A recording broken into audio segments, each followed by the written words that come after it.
Welcome to the informative channel. Today's topic is: will non-Muslims go to Jannat? Islamic perspective.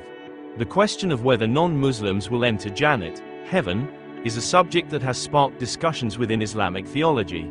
The Islamic belief on this matter is derived from the Quran and Hadith, which offer detailed insights into the fate of individuals based on their faith and actions. 1. Quranic perspective on salvation. The Quran emphasizes that the final judgment lies with Allah alone. However, several verses provide clarity on the fate of disbelievers and believers.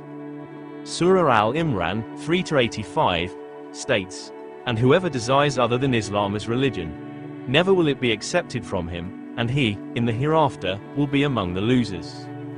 This verse suggests that Islam is the chosen path of salvation. Islam teaches that those who do not submit to Allah and His final message, Islam, will not find success in the hereafter, implying that non-Muslims will not enter Jannat unless they accept Islam. Surah Al-Baqarah 2-62. Indeed, those who believed and those who were Jews or Christians or Sabians, before Prophet Muhammad, those, among them, who believed in Allah and the last day and did righteousness, will have their reward with their Lord, and no fear will there be concerning him, nor will they grieve. This verse highlights that people of earlier revealed religions, if they believed in Allah, the last day, and did righteous deeds, could attain salvation. However, this applies to those before the advent of Prophet Muhammad, PBUH. After Islam was revealed, belief in it became a requirement for salvation. 2. Finality of prophethood. One of the key principles in Islam is the belief in the finality of prophethood. Prophet Muhammad, PBUH, is considered the last messenger, and the message he brought is believed to be the complete and final guidance for humanity. Surah Al-Ahzab 33-40. Muhammad is not the father of any one of your men, but he is the messenger of Allah and the last of the prophets. Believing in Prophet Muhammad, PBUH, is a necessary condition for entering Jannat. Rejecting the final messenger, according to Islamic belief, results in the rejection of Allah's final guidance, which leads to exclusion from eternal paradise. 3. Concept of accountability and mercy. Islam places great emphasis on accountability and Allah's mercy. While many verses clearly state that disbelief leads to the loss in the hereafter, there is also a recognition of Allah's vast mercy and His ability to forgive those who may not have known the truth of Islam. Surah Az-Zumar 39-53 say, "O my servants who have transgressed against themselves, by sinning, do not despair of the mercy of Allah. Indeed, Allah forgives all sins. Indeed, it is He who is the forgiving, the merciful." This verse illustrates that Allah's mercy encompasses all. Some Islamic scholars interpret this to mean that individuals who had no access to Islam or those who sincerely sought the truth but were unaware of Islam may still receive Allah's mercy. 4. Hadith on non-Muslims and the hereafter. Several hadith further support the view that non-Muslims who knowingly reject Islam will not enter Jannat.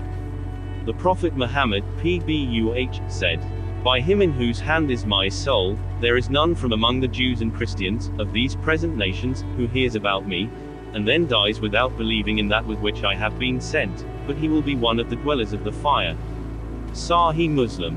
This hadith reinforces the idea that after the advent of Islam, belief in Prophet Muhammad, PBUH, and his message becomes essential for salvation in the hereafter. 5. Scholarly opinions on non-Muslims in Jannat. Islamic scholars over the centuries have interpreted these texts to form a consensus that salvation is linked to belief in Allah and His messengers, particularly Prophet Muhammad, PBUH. Imam al-Ghazali, a renowned Islamic scholar, stated that those who have not heard of Islam, or have been presented a distorted image of Islam, may not be held accountable in the same way as those who have clearly received the message. In such cases, Allah's justice and mercy will prevail, and their fate will be determined accordingly. Ibn Taymiyyah emphasized that non-Muslims who had no knowledge of Islam or were not presented with it in a clear and understandable way could be judged differently by Allah. Their fate rests in Allah's hands, and He may choose to forgive them based on their circumstances. Conclusion is: from an Islamic perspective, the general belief is that Jannat is reserved for those who submit to Allah and follow His guidance as revealed in Islam. The Quran and Hadith strongly emphasize that accepting Islam, and in particular the finality of Prophet Muhammad's, PBUH, message, is essential for salvation. However, there are discussions among scholars regarding those who may not have had the opportunity to know or understand Islam. In such cases, Allah's mercy and justice are believed to prevail. In the end, the decision rests with Allah, who is all-knowing and most merciful. Muslims believe that Allah will judge everyone fairly based on their knowledge, actions, and intentions, and only He knows who will enter Jannat. Thanks for watching the video.